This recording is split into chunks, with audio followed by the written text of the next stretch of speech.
एउटा युवा जसले एक समयमा भूकम्प पीडितलाई सहयोग गरेर चर्चा पाएका थिए, पछि हजारौं युवालाई सडकमा उतार्ने व्यक्ति बने।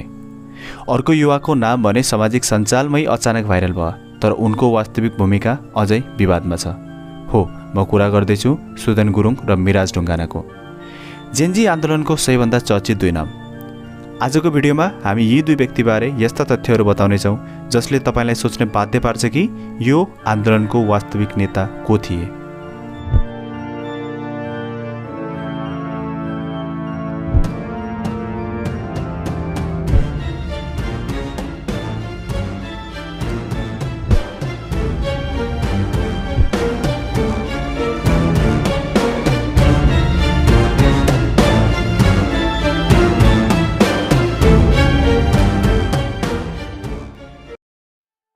सुदन गुरुङ करिब 36 वर्षका गण्डकी प्रदेशमा जन्मिएका सामाजिक अभियन्ता हुन्।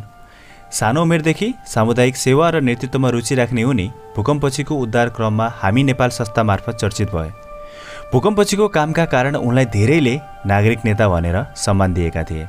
उनी सामाजिक सञ्जालमा सक्रिय रहँदै भ्रष्टाचार विरुद्ध बोल्ने र युवा सशक्तिकरणको वकालत गर्ने र हिंसा बिनाको प्रदर्शनलाई प्रोत्साहन गर्ने गर्छन्। अन्तर्राष्ट्रिय मिडिया बीबीसी, रिउटर्स, एआई जजिराले उनलाई जेन्जी आन्दोलनको मुख्य अनुहारको रूपमा उल्लेख गरेका छन्। उनी केही विवादहरूमा पनि परे। नागरिकताको प्रश्न जस्तै केहीले उनको वैधानिकतामा प्रश्न गरे, तर उनले आधिकारिक प्रमाण पेश गरेर जवाब दिए।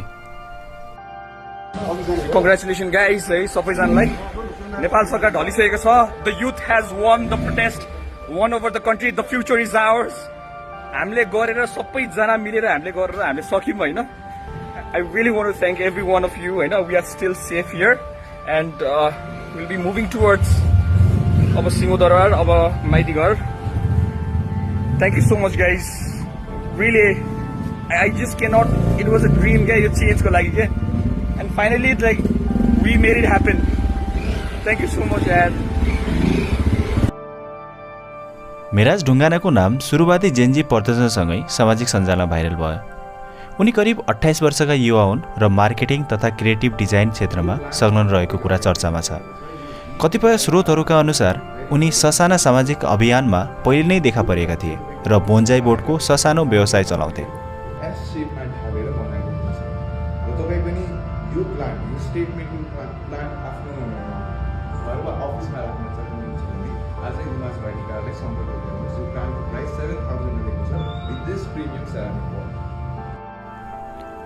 सुरुवातका दिनहरूमा उनी केही प्रदर्शनहरूमा नेतृत्व लिएको देखिए पनि पछि उनी सार्वजनिक रूपमा देखिएनन्, जसले प्रश्न उठायो उनी कहाँ गए।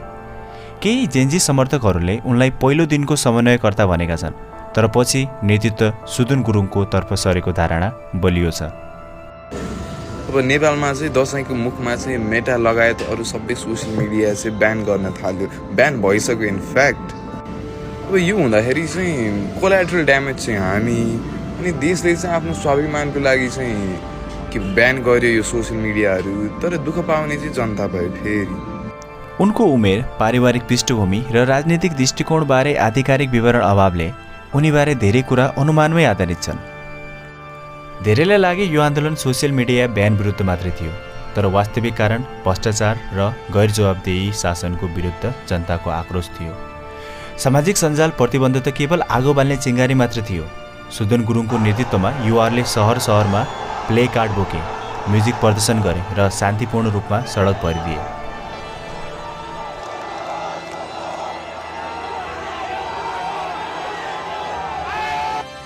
सुदन गुरुङले युवाहरूलाई हिंसारहित र ऊर्जाशील रूपमा एकीकृत गर्नुभयो।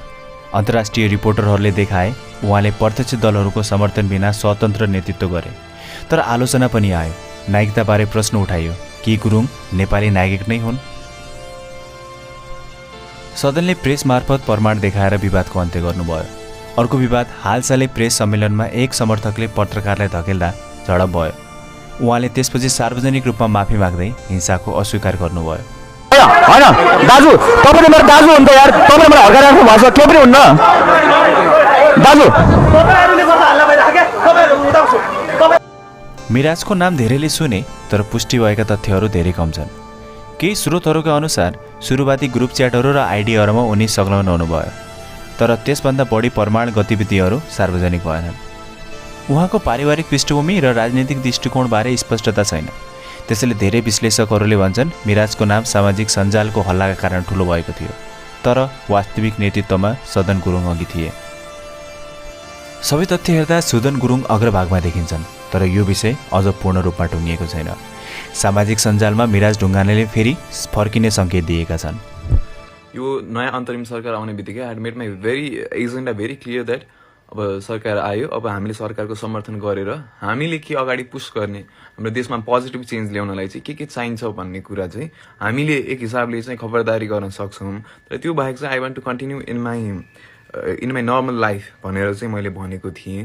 तर अब समयले चाहिँ अलिक दिएन। अब I think I have to come back. So म फेरि आउँदैछु। I'm coming to the front lines अनि hopefully we can do something good for the country. मेरो इच्छा होइन आउने, तर देशले मागेपछि त अब I am willing to give everything. नेता जोसुकै भए पनि यो आन्दोलनले नेपाली समाजमा ठूलो प्रश्न उठाएको छ र नयाँ पुस्तामा जागरण ल्याएको छ। भ्रष्टाचार र गैर जवाबदेहिता विरुद्ध आवाज उठाउने यो आन्दोलनले देखाएको साहस आफैमा ऐतिहासिक छ। हामी सबैले चाहेको एउटै हो, यो आन्दोलनले सकारात्मक परिणाम ल्याओस् र प्रणाली सुधारतर्फ ठोस कदम चालियोस्। तपाईलाई के लाग्छ? सुदन र मिराज बीचको यो नेतृत्व बहस अन्ततः कसरी टुङ्गिन्छ? तपाईको विचार कमेन्टमा लेख्नुहोस् र यो भिडियो मन परेमा लाइक, शेयर र सब्स्क्राइब गर्न नबिर्सनुहोला।